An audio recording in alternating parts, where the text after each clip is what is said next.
तो कहानी की शुरुआत 1963 में रात के समय कलेकी गांव से होती है, जहां पर कुछ व्यापारी लोग अपने कुल देवता की पूजा करने के लिए एक पेड़ के पास आए हुए थे और उन्हीं लोगों में मौजूद एक अधेड़ उम्र का आदमी दारू की बोतल चढ़ाते हुए अपने कुल देवता से पूछने की कोशिश कर रहा होता है कि क्या उनको इस समय पर सुमति मोड़ को पार करना चाहिए। अब ये सब पास में ही अपनी बीवी के साथ खड़ा हुआ इस अधेड़ उम्र का पोता भी देख रहा था, जिसको ये सब बस अंधविश्वास लग रहा होता है क्योंकि वो मॉडर्न सोच का था, जिसकी वजह से वो उस मोड़ को पार करना चाहता था क्योंकि अगले ही दिन तक उसको जल्दी से जल्दी अपने सामान को खरीदार के पास पहुंचाना होता है। लेकिन उसके दादाजी को कुल देवता की तरफ से कोई भी अच्छा सिग्नल नहीं मिलता, यानी कि वहां पर पार करना दिक्कत थी, जिसकी वजह से वो अपने पोते से ऐसा करने से मना करने लगता है। लेकिन उसके बावजूद भी उसका पोता नहीं मानता, जिससे गुस्से में आकर वो बूढ़ा व्यक्ति उसे सीधा कह देता है कि अगर वो वहां पर जाना चाहता है तो चला जाए, लेकिन उसके साथ में कोई नहीं जाएगा। ये बात उसके पोते को भी दिल पर लग गई थी, इसलिए वो गुस्से में वहां से जाने लगता है। तब उसकी बीवी भी उसके पीछे पीछे उसको रोकने जाती है क्योंकि उसके हिसाब से दादाजी बिना किसी वजह से किसी भी चीज के लिए कभी मना नहीं करते थे, मगर वो आदमी उसकी बात नहीं सुनता और आगे बढ़ता रहता है। जिससे थोड़ी ही देर में वो सुमति मोड़ पर पहुंच गए थे,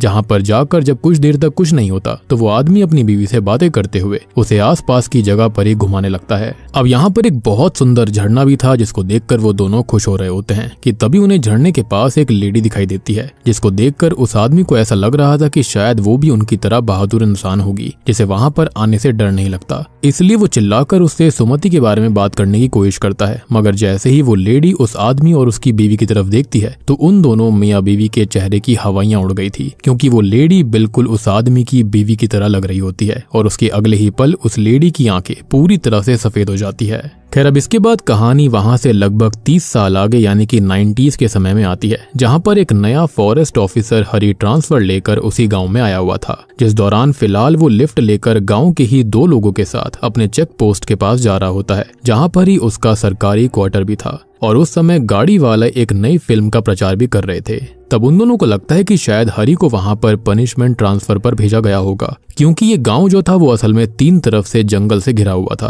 और उसमें से बाहर जाने का एक ही मोड़ था जिसको श्रापित माना जाता। अब वैसे शुरुआत में तो हरी को इस बात पर भरोसा नहीं था और वो अपने बाकी 2 साथियों को जाकर मिलता है। तब वो भी उसको यही बताते हैं कि गाँव वालों की मान्यता की वजह से 8 बजे ही चेक पोस्ट को बंद कर दिया जाता है, क्योंकि चेक पोस्ट जो है वहां से 1.5 किलोमीटर इस तरफ सुमति मोड़ पड़ता है, जिसको खुद अंग्रेज भी रात के समय में पार नहीं करते थे, यानी कि सुमति की आत्मा की वजह से उसको कोई पार नहीं कर पाया। तब उन दोनों कांस्टेबल के मुंह से भी ऐसी बातें सुनकर हरी को थोड़ा सा अजीब लगता है, मगर तब एक कांस्टेबल उससे कहता है कि वो 1.5 साल से वहां पर ही काम कर रहा है और उसने भी कई बार अजीबोगरीब घटनाएं और अजीबोगरीब चीजें उस मोड़ पर फेस करी हैं, जिसकी आदत जल्दी ही आपको भी लग जाएगी। खैर, अब इसी के साथ कहानी वहां से रात में अल्ली नाम की एक छोटी लड़की पर आती है, जो कि अपनी माँ से बातें करते हुए जोर से सुमति का नाम चिल्लाती है, जिसको सुनते ही अल्ली का मामा अप्पू जो होता है वो बाथरूम में नहाते हुए काफी डर गया था। असल में अप्पू को सुमति और भूत प्रेत जैसी चीजों से डर लगता था। तब अप्पू के पिताजी शिवायन और उसकी माँ उसको बाथरूम तक लेने के लिए जाते हैं, जहाँ पर उसके इस तरह डरने की वजह से वो लोग सच में उससे काफी दुखी थे।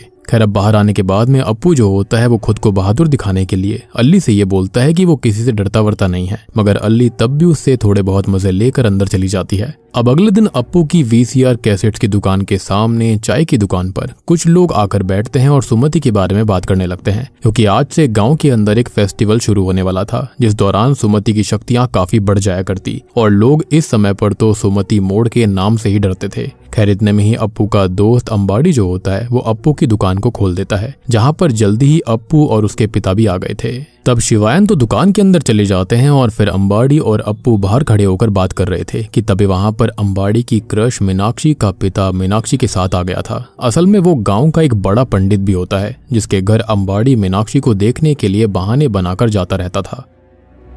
और उसी दौरान आज की पूजा का सारा सामान पंडित जी ने अंबाड़ी से लाने के लिए कहा था। खैर, तब पंडित की बातों से ये भी पता चलता है कि असल में सुमति की आत्मा पहले गांव में भी आ सकती थी, लेकिन नया देश कबीले के लोगों के पूर्वजों ने बहुत पहले उस गांव की सीमा पर उसको बांध दिया था, जिसकी वजह से वो गांव में नहीं आ पाती थी। और तब से ही गांव के अंदर हर साल इस फेस्टिवल के टाइम पर ये कबीले के लोग आया करते, जो कि बलि देने के बाद गांव के लोगों के अगले साल के फ्यूचर को प्रेडिक्ट करते थे। खैर अब इसी के साथ कहानी वहां से अप्पू के ही एक और दोस्त गिरी पर आती है, जो कि अपने साथ चेम्मन नाम के तांत्रिक को जीप में बैठाकर गांव में लेकर आ रहा होता है, क्योंकि असल में चेम्मन ही हर साल गांव के सारे डार्क रिचुअल्स उनकी भलाई के लिए करा करता था। अब तब उनके चेक पोस्ट से निकलने के बाद हरी को एक कांस्टेबल बताने लगता है कि असल में चेम्मन के माता पिता भी सुमति मोड़ पर किसी वजह से मारे गए थे और उसके पिता तंत्र विद्या के बहुत बड़े ज्ञानी थे, जिनकी वजह से ही चेम्मन के अंदर भी वैसी शक्तियां मौजूद थी। और सबसे बड़ी बात कि उसकी बोली गई हर बात हमेशा सच हुआ करती थी। खैर अभी चेम्मन सुमति मोड़ के पास मौजूद एक पेड़ के पास जाता है, जहां पर रिचुअल्स करके काफी सारी पीली, लाल और एक काली पोटली को पेड़ से लटकाया गया था, जिनको देखते हुए चेम्मन पेड़ के पास लगे हुए एक त्रिशूल को बीच में नींबू लगाकर वहां से फेस्टिवल वाली जगह की तरफ चला जाता है। और तब उसके जाते ही नींबू के अंदर से खून निकलने लग गया था, जिसका मतलब वहां पर सच में कुछ ना कुछ खतरनाक तो था।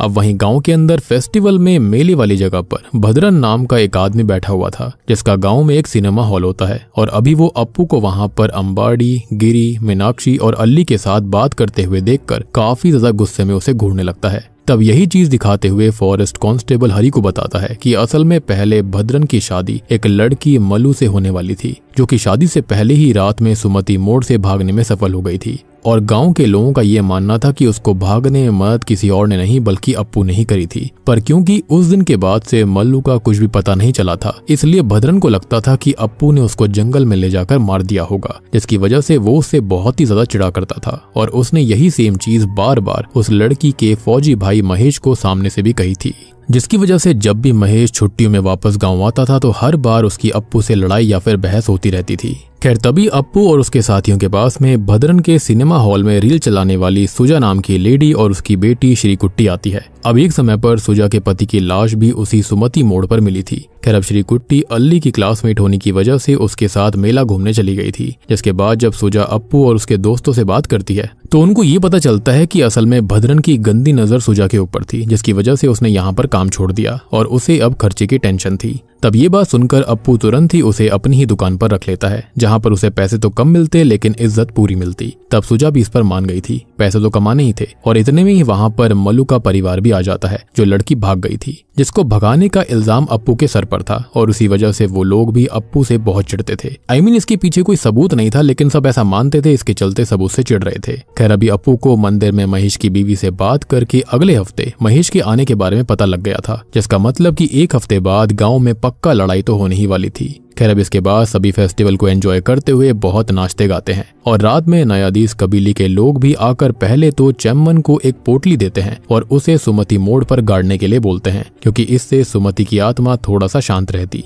और इसके बाद जैसे ही कबीले का सरदार अप्पू को देखता है तो वो तुरंत ये कहता है कि इस साल वो तुम्हें ढूंढते हुए पक्का आएगी, लेकिन उसके आने पर तुम बिल्कुल मत डरना। अब ये बात सुनकर अप्पू को कुछ भी समझ में नहीं आया था, लेकिन वो इससे डर तो गया था। खैर अब रात के समय में मुरली नाम का एक आर्टिस्ट जो कि गांव में ही गाने बजाने आया हुआ था, उसे अगले दिन कोलम गांव में अपना दूसरा शो करने जाना होता है, जिसकी वजह से वो रात में ही निकलना चाहता था। जिसको जानकर पहले तो उसके साथ मौजूद शिव नाम का आदमी उसको काफी रोकने की कोशिश करता है, मगर मुरली को भी ऐसी बातों पर बिल्कुल यकीन नहीं था, इसलिए वो वहां से जंगल की तरफ चला जाता है।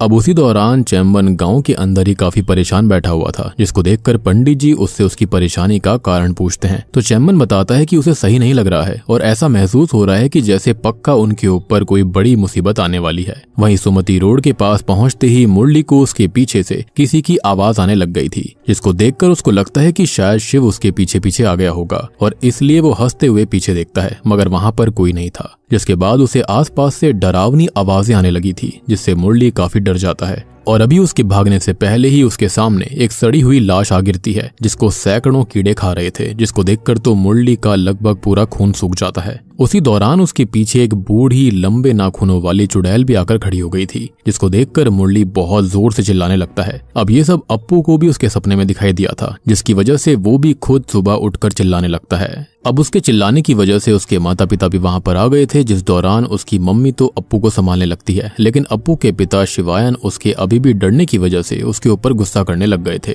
अब वैसे तो शिवायन का केटरिंग का बिजनेस होता है और गांव में होने वाली ज्यादातर शादियों में वही काम करते थे, और आज आज भी उसको एक लड़की संध्या की शादी करवाने के लिए जाना था। लेकिन तभी गिरी जो होता है वो आकर शिवायन को रात में हुई मुरली के साथ वाली घटना के बारे में बताता है, जिसके बाद मुरली सुबह सुमति मोड़ पे बेहोश पाया गया था। खैर आगे शादी में जाने पर शिवायन मल्लू के पिता शेखर को देखकर काफी ज्यादा बुरा फील कर रहे होते हैं, क्योंकि पहले के टाइम पे वो दोनों काफी अच्छे दोस्त हुआ करते थे। लेकिन उसकी बड़ी बेटी के गायब होने के बाद से शेखर शिवायन की शक्ल देखना तक पसंद नहीं करता था और कहीं ना कहीं शिवायन इसका जिम्मेदार अप्पू को ही मानता था, क्योंकि उसके हिसाब से शायद सच में अप्पू मल्लू को गांव के बाहर तक लेकर गया था, जबकि यहाँ पर ऐसा कोई सबूत है नहीं, लेकिन फिर भी सब उस पर ही शक कर रहे थे। खैर अब वैसे अप्पू भी वहीं पर मौजूद होता है, जो कि संध्या की शादी की वजह से काफी दुखी था, क्योंकि वो उसको काफी पसंद किया करता। खैर अब वो अपना थोड़ा सा मूड सही करने के लिए अंबाड़ी के साथ बारातियों को खाना परोसने के लिए चला जाता है, जहाँ पर भद्रन और उसका साथी महेश आकर वापस से उसको मल्लू की वजह से टॉन्ट करता है,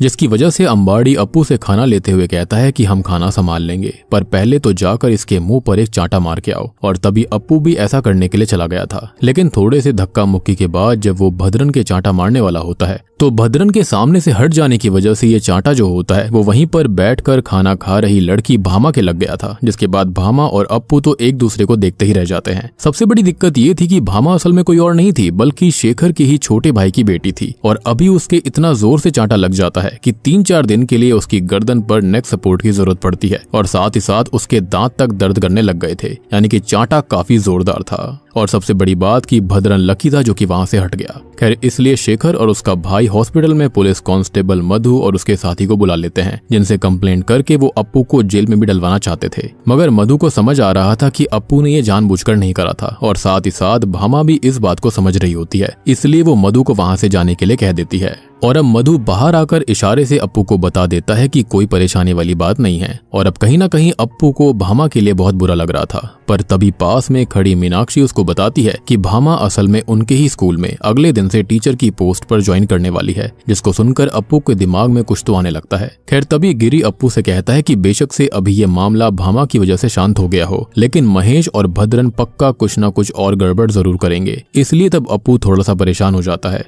और कहीं ना कहीं ये चीज भी सच साबित हो गई थी, क्योंकि रात में ही भद्रन एक थानेदार के साथ शेखर और उसके भाई को दारू पिलाते हुए अप्पू के बारे में भड़काना चालू कर देता है। और कहीं ना कहीं शेखर जो था वो खुद भी जानना चाहता था कि आखिरकार उस रात उसकी बेटी मल्लू के साथ क्या हुआ था। तब इसके लिए वो पुलिस वाला शेखर से उनके नए एसआई बेंजामिन की मदद लेने के लिए कहता है, जो कि असल में एक बहुत ही करप्ट इंसान था और वो शेखर की मदद कर सकता था। वहीं एसआई बेंजामिन भी रात में चेक पोस्ट के पास ही आता है, जो कि गाँव में आना चाहता था। लेकिन ऑब्वियस सी बात है कि एसआई बेंजामिन को सुमति रोड और उसके बारे में पता नहीं था, जिसकी वजह से हरी और उसके साथी चेक पोस्ट को खोलने से मना कर देते हैं। लेकिन बेंजामिन के एसआई होने के बारे में पता चलने के बाद मजबूरन उनको चेक पोस्ट को खोलना पड़ता है। और उस समय बेंजामिन सुमति के बारे में भी बहुत गलत बात बोल रहा था, क्योंकि उसको सुमति के ऊपर भरोसा नहीं था, यानी कि जो लेजेंड है उसके बारे में उसको बिल्कुल भी यकीन नहीं होता। लेकिन फिलहाल वो सुमति मोड़ पर ही गया था कि तभी उसकी गाड़ी अपने आप बंद पड़ जाती है, जिसकी वजह से वो पास ही टॉयलेट करते हुए सिगरेट पीने लगता है। लेकिन उसी समय अचानक से उसकी गाड़ी की हेडलाइट्स अपने आप चालू हो गई थी, साथ ही साथ उसमें गाना भी बजने लग गया था, जिसको देखकर बेंजामिन कार में जाकर कैसेट को ही निकालकर वापस से टॉयलेट करने जाता है, जिस दौरान ही पास में उसको एक और आदमी टॉयलेट करते हुए दिखता है। तब उसको देखने के बाद बेंजामिन उससे किसी मैकेनिक के बारे में पूछने लग गया था।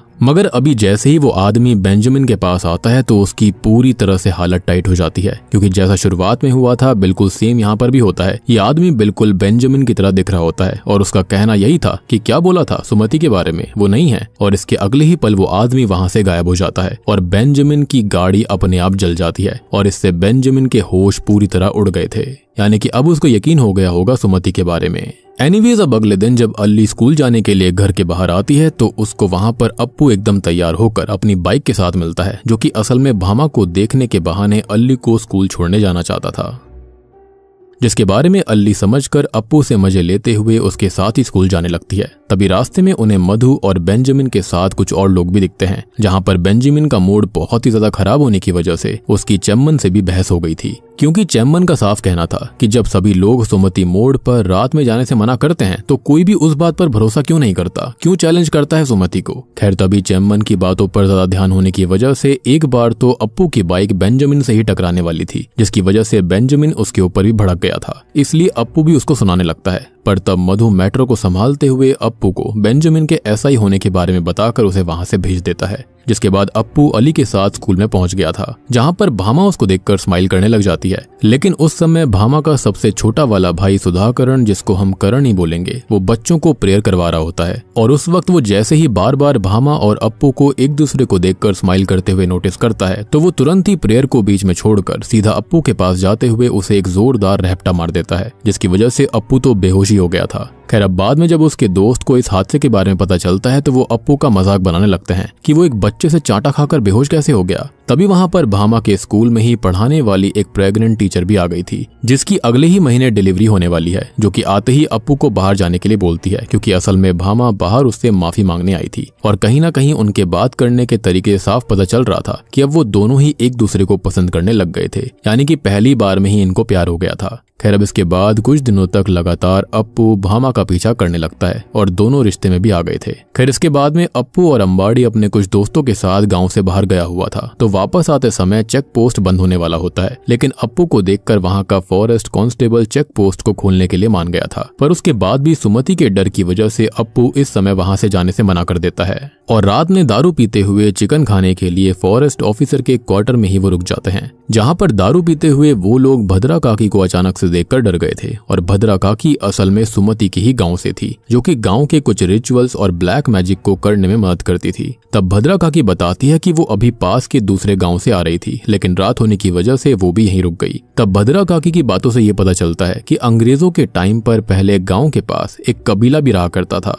जो कि असल में अंग्रेजों की लड़ाई में हेल्प करता था काली शक्ति और ब्लैक मैजिक से। और उसी कबीले के एक लड़के को एक समय पर सुमति के गांव में जाने पर उससे प्यार हो गया था और वो सुमति से शादी कर उसे अपने कबीले में ले गया था, जहां पर सुमति के प्रेग्नेंट होने के बाद वो और गांव का पूरा कबीला बहुत खुश होता है। जिसके बाद वो लोग सुमति की डिलीवरी होने के कुछ समय पहले एक रिचुअल करते हुए उसको नहलाते हैं, जो कि उन लोगों के हिसाब से सुमति और उस बच्चे की लंबी उम्र के लिए था। इससे सुमति भी काफी खुश थी, पर असल में उसको ये नहीं पता था कि सब कुछ ये डार्क रिचुअल का हिस्सा था, जिसमें उसको शुरुआत से ही फंसाया गया, क्योंकि गांव वालों को अपनी शक्तियां बढ़ाने के लिए एक प्रेग्नेंट लेडी की बलि देनी होती थी। इवन सुमति को जब तक इस बारे में पता चलता है तब तक काफी देर हो गई थी, क्योंकि उन लोगों ने उसको आग में डालकर जला दिया था। जी हाँ, जो कि बहुत ही शॉकिंग चीज थी। और उस समय पर भी वैसे तो सुमति अपने बच्चे को बचाने की कोशिश कर रही थी, लेकिन वो ऐसा कर नहीं पाई और इसलिए उसने सोच लिया था कि वो उन कबीले वालों को बर्बाद कर देगी, जो कि उसने कर भी दिया था। और उसके बाद से वो गांव के लोगों की गार्डियन बन गई, जो कि गांव की सीमा पर रहकर गांव को बुरी शक्तियों से बचाने का काम करती थी।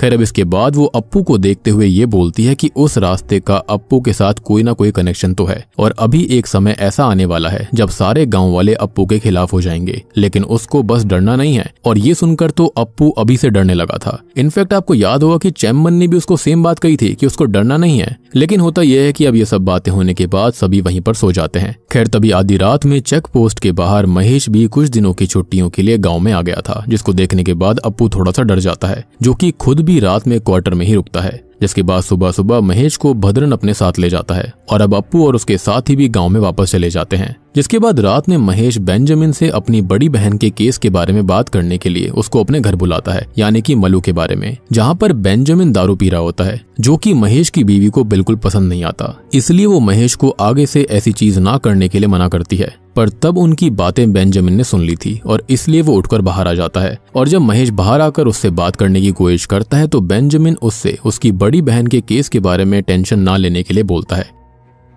क्योंकि जैसा कि उस दिन अप्पू ने सबके सामने उसे सुना दिया था, तो उसके बाद से बेंजामिन खुद भी उससे बदला लेने के बारे में सोच रहा था। हालांकि उसके पास कोई सबूत नहीं है, ना ही किसी और के पास सबूत है, लेकिन बस यहाँ पर सभी अप्पू के पीछे बिना वजह पड़े हुए थे। खैर, अब उसी रात अचानक से भामा के स्कूल में पढ़ाने वाली टीचर को लेबर पेन होना चालू हो गए थे, जो कि प्रेग्नेंट थी, जिस दौरान भद्रा काकी उसकी डिलीवरी करवाने की कोशिश कर रही होती है। मगर अभी हालात बहुत ही ज्यादा बेकार थे, जिसकी वजह से भद्रा बस टीचर या फिर उसके बच्चे में से किसी एक को बचा सकती थी। इसलिए तब अप्पू, शिवायन और अंबाड़ी और उसके साथी रात होने के बाद भी चेक पोस्ट को पार कर हॉस्पिटल जाने का फैसला कर लेते हैं, क्योंकि अगर वो ऐसा नहीं करते तो पक्का वो टीचर या फिर उसका बच्चा कोई ना कोई तो खत्म हो जाता। लेकिन अभी सुमति मोड़ पर जाते ही अचानक से उनके सामने एक बड़ा सा पेड़ गिर जाता है, जिसका मतलब कि सुमति उन्हें आगे नहीं आने देना चाहती थी, जिससे कि सब थोड़ा सा परेशान होते हुए उस पेड़ को हटाने की कोशिश करते हैं। जिस दौरान शिवायन खुद भी टीचर को अकेले वैन में छोड़कर बाकी सबकी हेल्प करने के लिए चला गया था, मगर काफी कोशिश करने के बावजूद भी उनसे वो पेड़ नहीं हट रहा होता। तभी अचानक से शिवायन गौर करता है कि टीचर अब वैन के अंदर थी ही नहीं, और ये देखकर सब बहुत ज्यादा डर गए थे, क्योंकि वो उनकी रेस्पॉन्सिबिलिटी थी। और तभी उन्हें आसपास से टीचर के चिल्लाने की आवाज आती है, इसलिए वो अलग अलग होकर टीचर को ढूंढना चालू कर देते हैं। लेकिन उसी दौरान सभी के साथ कुछ न कुछ हॉन्टेड घटनाएं होने लगी थी, जैसे चैम्मन के ऊपर वाली वही पोटली आकर उनके ऊपर गिरती है, जो कि नायाडी कबीले वाले आदमी ने उसे सीमा के ऊपर गाड़ने के लिए कहा था। इसलिए उसको देखकर चैम्मन काफी हैरान था कि ऐसा कैसे हो सकता है। वही अंबाड़ी के झरने के पास आने पर उसे टीचर ऊपर खड़ी हुई दिखाई देती है, जो कि उसके सामने ही वहां से गिर जाती है, और उसको देखकर अंबाड़ी काफी डर गया था। वहीं शिवायन और गिरी के सामने टीचर आ तो जाती है, लेकिन उसका सर कटा हुआ जमीन पे पड़ा हुआ था, यानी कि सबको वो दिख रही थी, और वो उसको देखकर काफी डर गए थे। और बात रही अप्पू की, तो अप्पू के सामने टीचर आकर एक लकड़ी को उठाकर अपना पूरा पेट चीर देती है। इससे अप्पू भी डरते हुए वहां से भागने लगता है। और वहीं अब तक चैम्मन समझ जाता है कि ये सब बस सुमति उनको दिखा रही है, यानी कि ये छलावा था, और इसलिए वो जैसे तैसे एक एक कर बाकी सबको ढूंढता है। और वो सारे वैन के पास आ जाते हैं, जहाँ पर टीचर एकदम सही सलामत मौजूद थी। और सबसे शॉकिंग बात कि उसके बच्चे की नॉर्मल डिलीवरी भी हो गई थी, यानी कि यहाँ पर कोई तो शक्ति थी जो कि हेल्प कर रही थी। यहाँ पर बिल्कुल इजीली सब कुछ हो गया था, जिसका मतलब साफ था कि सुमति की स्पिरिट ने ये सारी चीजें इन लोगों को दिखाई थी उनका ध्यान भटकाने के लिए। और पीछे से सुमति की स्पिरिट ने अपनी शक्ति से टीचर की नॉर्मल डिलीवरी करवा दी थी। और अब इसके बारे में सुबह तक टीचर को बस यही याद था कि रात में उसके पास कोई लेडी मौजूद थी। और वहीं दूसरी ओर रात के इस हादसे की वजह से सभी को बुखार तक आ गया था, जिस दौरान ही चैम्मन वापस से सबके सामने कहता है कि बस ये तो शुरुआत है और आगे एक बड़ी मुसीबत जल्दी ही आने वाली है। वहीं रात में महेश, बेंजामिन और उसके कुछ साथियों के साथ जंगल में एक सुअर का शिकार कर उसको खाने लगते हैं, जहां पर बेंजामिन के हिसाब से अब तक उसकी बहन की पक्का मौत हो गई होगी, मगर उसे नहीं पता था कि उसे अप्पू ने मारा है या फिर सुमति ने। तब पास में ही बैठा हुआ एक आदमी बताता है कि सुमति ऐसे ही किसी नॉर्मल इंसान को नहीं मारती, वो बस उन्हें डराकर वहीं से वापस भगा देती है जो कि वहां पर आए थे। क्योंकि असल में 19th सेंचुरी में अंग्रेजों को भगाने के लिए उस मोड़ पर एक ब्रह्म राक्षस को बनाया गया था, जो कि शायद कहीं ना कहीं वही ब्लैक रिचुअल होगा जिसकी मदद से शायद से वो कबीले वाले सुमति को मार कर अपने कबीले की ताकत को बढ़ाना चाहते थे और अंग्रेजों को भी हराना चाहते थे।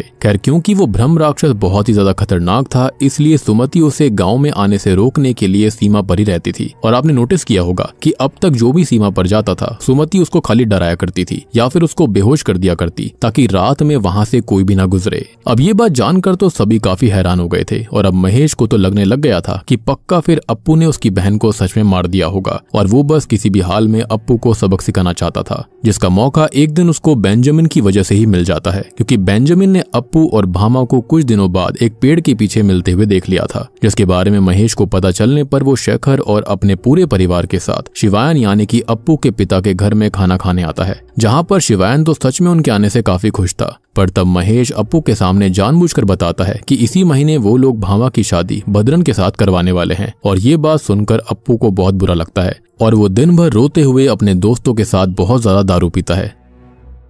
और तब उसका इतना बुरा हाल देखकर चैम्मन उसे महेश को सब कुछ बताने के लिए कहता है कि अप्पू भामा से प्यार करता है, लेकिन इस चीज की हिम्मत अप्पू या फिर किसी में भी नहीं थी। इसलिए चैम्मन तब अपने पास मौजूद शिवोहम नाम के च्यवनप्राश टाइप की चीज को निकालता है, जो कि एक तरह से चरस जैसी चीज थी। और उसको खाने के बाद सब इतना ज्यादा नशे में हो गए थे कि अप्पू को अभी महेश की तो कोई गलती ही नहीं लग रही होती, बल्कि उसको तो ये सब सुमति की गलती लग रही थी, और वो सुमति की आत्मा को वापस से मारना चाहता था। यानी कि सोचो, आत्मा को मारना चाहता था, और यहाँ पर ये सारी चीजें फनी वे में हो रही थी। खैर, इसलिए अब सभी लोग सीधा सुमति मोड़ पर पहुंच गए थे, जहां पर जाते ही उनकी गाड़ी बंद हो जाती है, जिसको देखकर सब गाड़ी से बाहर आकर सुमति को अपने सामने बुलाने लगते हैं। जिस दौरान अप्पू भामा की शादी उससे ना होने का कारण सुमति को बता रहा था, पर तभी अंबाड़ी के पास एक नींबू लुढ़कता हुआ आता है, जिसको उठाते ही उसका हाथ पूरी तरह से लहूलुहान हो गया था। और उसके अगले ही पल वहां पर काफी सारे धुएं के साथ ढेर सारे अघोरी आकर उनके चारों तरफ नाचने लगते हैं, जिससे कि सब बहुत ज्यादा डर गए थे। और तभी उनमें से एक अघोरी सबके ऊपर कुछ फूंकता है,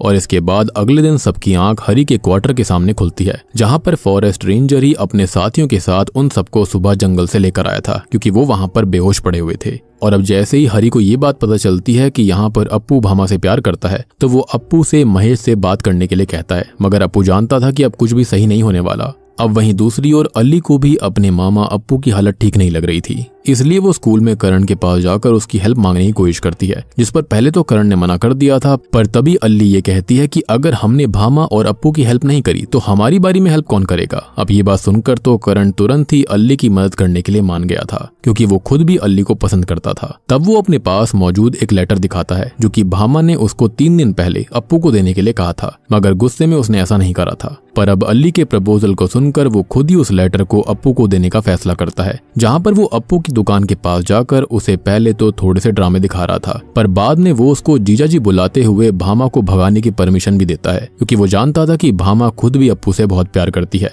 और सबसे बड़ी बात ये थी कि खाली दुश्मनी के चलते उसकी शादी जबरदस्ती करवाई जा रही थी। खैर अब उसके वहां से जाते समय अचानक दुकान के सामने भद्रन आता है, जिसको देखकर सुजा और उसकी बेटी श्रीकुट्टी काफी ज्यादा डरने लग गई थी। और उसके जाने के बाद अप्पू जब इसका कारण पूछता है तो सुजा बताती है कि असल में उसके पति प्रकाश ने मरने से पहले भद्रन से 50,000 रुपए उधार लिए थे, और उसके मरने के बाद इसलिए सुजा को भद्रन के यहाँ पर काम करना पड़ता था। मगर असल में भद्रन का इरादा कुछ और ही था, वो हम जानते हैं। उसकी गंदी नजर थी उस पर, और उसने सबसे पहले सुजा और बाद में श्रीकुट्टी के साथ में गलत करने की कोशिश करी थी, जिसकी वजह से ही सुजा ने उसके पास काम करना छोड़ दिया था। और यही रीजन था कि श्रीकुट्टी तो आज भी भद्रन के सामने आने से ही डर जाती थी। तब अप्पू उसको परेशान ना होने के लिए कहता है, लेकिन अब उसे भामा की सबसे ज्यादा टेंशन हो रही थी, क्योंकि ऐसे दरिंदे के साथ उसके घर वाले उसकी शादी करवा रहे थे, यानी कि गुस्से में आकर अपनी ही बच्ची की शादी गलत आदमी के साथ करवा रहे होते हैं। और भद्रन कैरेक्टरलेस था, और इसलिए वो रात में चेम्मन के पास जाकर उससे इस बारे में बात करता है, जिस पर चेम्मन उसे एक बार महेश के पास जाकर बात करने की सलाह देता है, जिसको मानकर अप्पू महेश के घर के बाहर चला भी गया था। मगर महेश उसकी बात सुने बिना ही उसको वहां से जाने के लिए कह देता है, जिससे कि भामा और करण को भी काफी बुरा लगता है।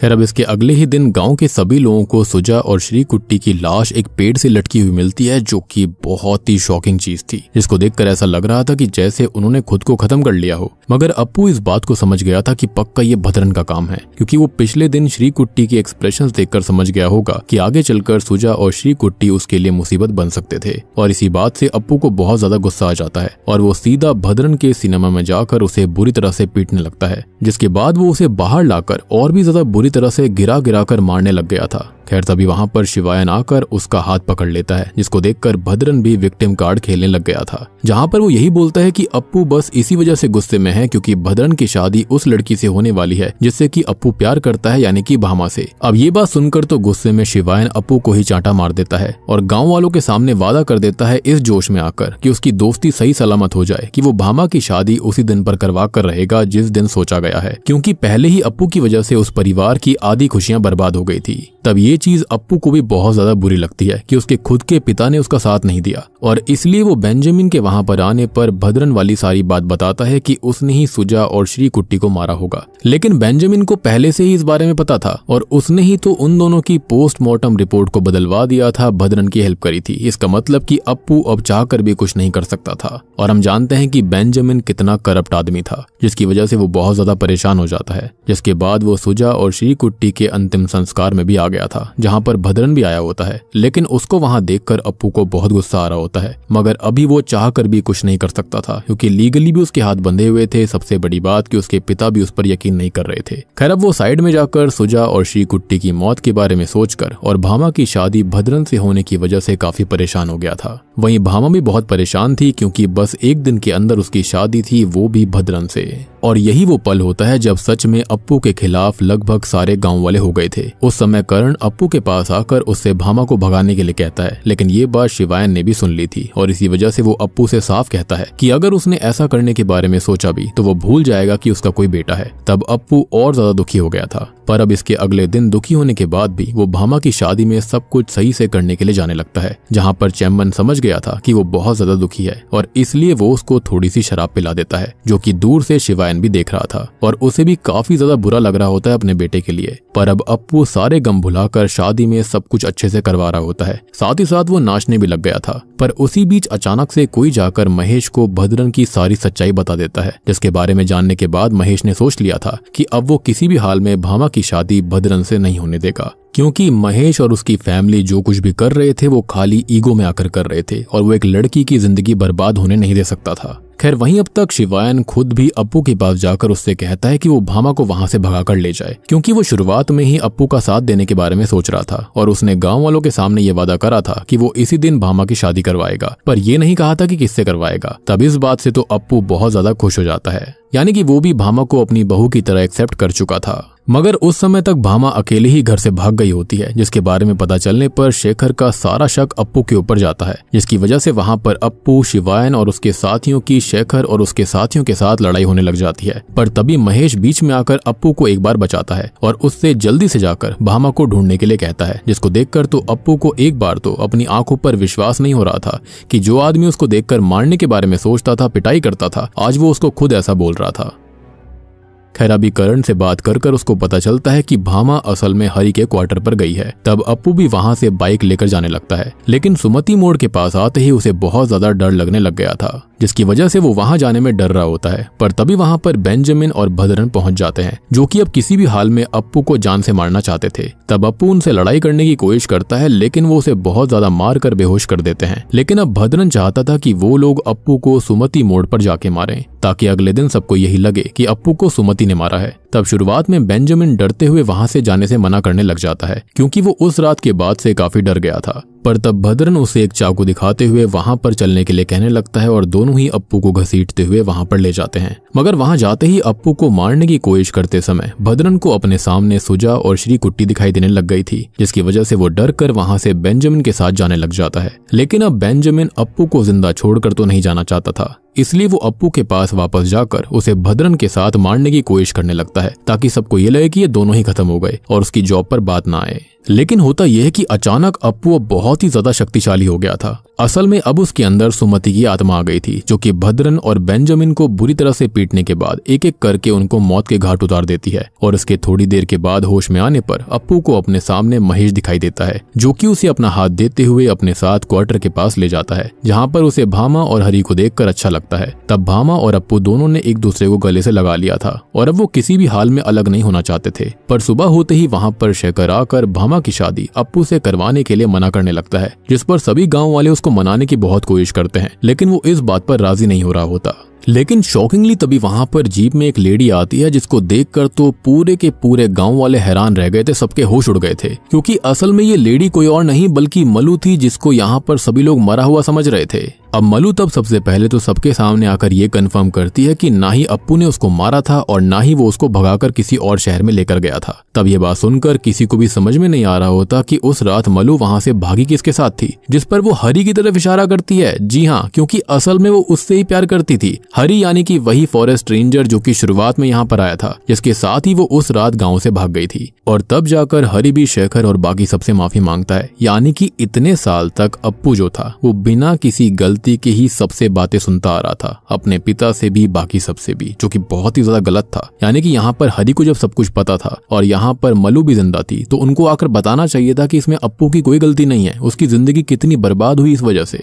एनीवेज अब सच्चाई जानकर शेखर जो होता है वो भामा और अप्पू की शादी के लिए मान जाता है, जिसके बारे में सुनने के बाद सब बहुत खुश थे। और फिर थोड़ी देर बाद अप्पू हरि के पास जाकर उससे पूछता है कि अगर वो जानता था कि अप्पू ने मलू को नहीं भगाया था, तो उसने इस बारे में पहले सबको क्यों नहीं बताया। जिस पर हरि खुद भी काफी हैरान था, क्योंकि असल में जिस रात मलू उसके साथ भागी थी, तो सच में सुमति मोड़ को पार करने के बाद खुद अप्पू ने ही उसकी हेल्प करी थी और हरि ने उसे अपनी आंखों से देखा था। तब ये बात सुनकर तो अप्पू बहुत ही हैरान रह जाता है। पर तभी वहां पर महेश आता है, जिसको देखकर अप्पू उसको रात में आकर उसे क्वार्टर तक पहुंचाने में हेल्प करने के लिए शुक्रिया अदा करता है। लेकिन यहाँ पर एक और ट्विस्ट आता है। महेश तब उससे ये कहता है कि बेशक से वो फौज में है, लेकिन उसकी भी इतनी हिम्मत नहीं है कि वो रात में सुमति मोड़ पर आ जाए। और इस बात से तब जाकर अप्पू को समझ में आता है कि उस रात मलू को भगाने में और पिछली रात अप्पू की हेल्प करने में खुद यहाँ पर सुमति का ही हाथ था। और बूम, इसी के साथ में सुमति वॉलवू मूवी यहीं पर खत्म हो जाती है। तो दोस्तों ये थी सुमति वॉलवू फिल्म की कहानी, जो कि haunted hit of the year है, यानी कि OTT पर ये बहुत बड़ी हिट रही है। और मूवी है भी काफी इंटरेस्टिंग, काफी अच्छी भी है, इनफैक्ट फनी एलिमेंट्स भी काफी बढ़िया हैं। अब बात करते हैं मूवी के अंदर असल में हुआ क्या। तो देखो, असल में ये कहानी एक ऐसे गाँव की है जहाँ से बस 1.5 किलोमीटर की दूरी पर एक ऐसा भूतिया मोड़ था, जिस पर रात के समय में लोग जाने से डरते थे, क्योंकि वहाँ पर सुमति नाम की एक चुड़ैल रहा करती थी। I mean एटलीस्ट लोगों के हिसाब से थी, जो कि लोगों को रात के समय में गांव से बाहर नहीं निकलने दिया करती। लेकिन अंत में हमको ये पता चलता है कि वो कोई बुरी चुड़ैल नहीं थी, बल्कि एक बहुत ही अच्छी आत्मा थी जिसके साथ खुद गलत हुआ था, जो कि लोगों को आगे मौजूद बड़े खतरे यानी कि ब्रह्म राक्षस से बचाने के लिए ऐसा करती थी, क्योंकि रात में अगर वहां पर कोई भी जाता तो ब्रह्म राक्षस पक्का उसको खत्म कर देता। और सबसे बड़ी बात कि ब्रह्म राक्षस आया कहां से, तो याद होगा शुरुआत में एक कबीला वाला था जिन्होंने यहाँ पर सुमति की बलि दी थी। उन लोगों ने ही यहाँ पर ब्रह्म राक्षस को बुलाया हुआ था। बेसिकली यहाँ पर वो अंग्रेजों से बदला लेना चाहते थे और उसी के चलते ऐसा हुआ था। और सुमति इसलिए सबको रोका करती थी, क्योंकि अगर कोई भी इंसान यानी कि गांव का कोई भी व्यक्ति 1.5 किलोमीटर यानी कि सुमति मोड़ से आगे चले जाते तो वहां पर ब्रह्म राक्षस उनको मारकर खा जाता। और यहाँ पर एक बात और गौर करने वाली थी कि शायद से जो न्यायाधीश कबीला था ना, वो सुमति को कमजोर करने के लिए नहीं बल्कि बुरी ताकतों को कमजोर करने के लिए वो पोटली और पुड़िया हर साल चैम्बन को दिया करते, जिसकी वजह से ही शायद सुमति की ताकत बढ़ जाती थी, क्योंकि वो ईविल नहीं थी। और इसी के चलते सुमति ब्रह्म राक्षस जैसी एंटिटी को रोक कर रख पाती थी, क्योंकि ब्रह्म राक्षस उसकी वजह से वहां पर नहीं आ रहा था। सो बेसिकली गांव वाले जिसको हमेशा से बुरा समझते आए वो उनको प्रोटेक्ट कर रही होती है, बेसिकली गांव की सीमा को प्रोटेक्ट कर रही थी। और आपको याद होगा कि जैसे स्त्री मूवी के पहले पार्ट के अंत में हुआ था ना कि ओ स्त्री कल आना की जगह लिख दिया गया था ओ स्त्री रक्षा करना, बिल्कुल यहाँ पर उसी तरह की चीज थी। और यहाँ पर लोगों के मन में एक चीज और गलत थी कि सुमति अपनी मर्जी से गांव के अंदर नहीं आ सकती, जबकि ऐसा नहीं था, बल्कि सुमति अपनी मर्जी से कभी भी आ सकती थी, लेकिन वो ऐसा करना नहीं चाहती थी। सबसे बड़ी बात कि वो ब्रह्म राक्षस वाले एरिया को भी अपनी मर्जी से क्रॉस कर सकती थी, जैसे कि उसने मल्लू को जंगल से भगाने के टाइम पे अप्पू के रूप में ऐसा करा था, जिसका रीजन ये भी हो सकता है कि सुमति की ही बलि देखकर ब्रह्म राक्षस को बनाया गया होगा, जिसकी वजह से माइट भी वो सुमति से कम ताकतवर था। और यहाँ पर यह मत सोचना कि न्यायाधीश कबीला वही कबीला था जिसने सुमति का सेक्रीफाइस किया, क्योंकि उस कबीले को तो सुमति ने शुरुआत में ही आत्मा बनने के बाद खत्म कर दिया था, पूरी तरह तबाह कर दिया था। बेसिकली उसको प्यार में फंसाया गया, उसको प्रेग्नेंट करा गया, वो भी इसलिए ताकि उसका सेक्रीफाइस दिया जा सके शक्ति बढ़ाने के लिए, लेकिन वो उल्टा पड़ गया था। और बात रही कि आखिर वो कबीला जो था स्टार्टिंग में अंग्रेजों की हेल्प करता था, बाद में वो उनके अपोजिट क्यों चला गया, यानी कि विरुद्ध क्यों चला गया। तो देखो अंग्रेज जो थे वो उनके ही कबीले पर कब्जा कर रहे थे, जिसके चलते उनको इस चीज का एहसास हो गया था कि वो लोग डिवाइड एंड रूल खेल रहे हैं, और इसलिए उन्होंने ये सुमति वाला सेक्रीफाइस देने का सोचा। लेकिन अल्टीमेटली उन्होंने गलत चीज करी थी, जिसके चलते उनका कबीला भी खत्म हो गया और अंग्रेज भी खत्म हो गए थे। और आप एक बात और भी सोच रहे होंगे कि आखिरकार न्यायाधीश कबीला जो था उन्होंने ऐसा क्यों किया, उन्होंने वो पोटली क्यों बनाई, यानी कि सब लोग सुमति के खिलाफ क्यों थे। तो देखो गांव वालों को यही लगता था कि सुमति सबको मार डालेगी, जिसके चलते न्यायाधीश कबीले की हेल्प ली गई थी। लेकिन ये लोग तो ईविल को भगाने के लिए ऐसा कर रहे थे, तो शायद इसी के चलते ब्रह्म राक्षस की शक्ति जो थी पोटली की वजह से कम हो गई और सुमति की शक्ति बढ़ गई थी, क्योंकि वो ईविल नहीं थी। इनफैक्ट आपको याद भी होगा कि उस पोटली को सुमति की आत्मा ने फेंक भी दिया था, यानी कि उसको इस चीज से इतना फर्क नहीं पड़ा, क्योंकि वो ईविल कभी थी ही नहीं। और ये वाला राज जो था वो तो अंत में जाकर खुला था, जिसके चलते अब गांव वाले समझ गए होंगे कि सुमति बुरी नहीं है, बल्कि वो तो गांव की रक्षा करती है। तो उम्मीद करता हूं कि अब आपको ये फिल्म अच्छे समझ में आ गई होगी। और अगर आप इस फिल्म को देखना चाहते हैं तो आप ZEE5 पर जाकर देख सकते हैं। मूवी काफी अच्छी है, इंटरेस्टिंग भी है। और हाँ, रिसेंटली मैंने कांतारा चैप्टर 1 को बहुत ही डिटेल में एक्सप्लेन किया है। इनकेस आपने वीडियो मिस कर दी है जाकर देख लीजिए, उसका लिंक आपको नीचे डिस्क्रिप्शन पिन्ड कॉमेंट दोनों में मिल जाएगा, डू चेक इट आउट। बाकी अगर आपको फिर भी कोई कंफ्यूजन है तो आप कॉमेंट सेक्शन में पूछ सकते हैं, मैं आपको उसका जवाब जल्दी से जल्दी दे दूंगा। बात रही शुरुआत वाले कपल के बारे में, तो वो एक रैंडम कपल था, उसके बारे में ज्यादा मत सोचिएगा। एंड आई बिलीव कि उनको भी कुछ नहीं हुआ होगा, पक्का सुमति ने उनको बचा लिया होगा। सुमति जो थी वो लोगों को बेहोश कर दिया करती थी, जिसके बाद में वो लोग अगले दिन उठा करते थे ताकि वो रात में वो रास्ते को क्रॉस ना कर पाए। तो वीडियो पसंद आई हो तो लाइक कर देना, चैनल के ऊपर नए हो तो सब्सक्राइब कर लो। तो मैं आप सबको मिलता हूँ अगली वीडियो के साथ में, तब तक के लिए